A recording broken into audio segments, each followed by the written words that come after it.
Hi guys, welcome back to my YouTube channel. Today I'll be showing you how to make this lovely looking mashed potatoes. So first thing is going to put your washed and peeled potatoes in a pot, and to that add some room temperature water.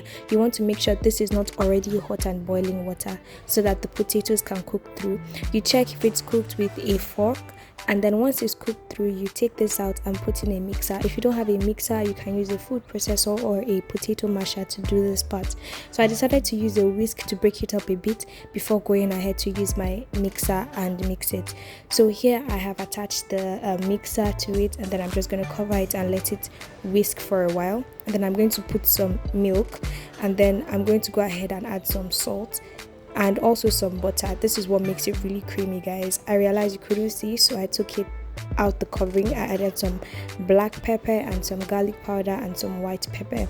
This is totally optional if you don't like it spicy, but I do like it spicy. And that's it, guys. Mix for a while and your creamy potato is ready. Just look at that.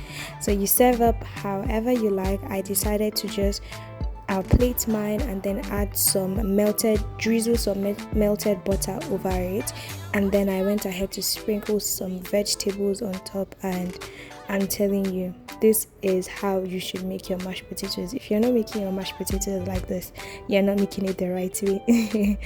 That's it. Thank you for watching. Kindly like, comment and subscribe for more videos. Bye.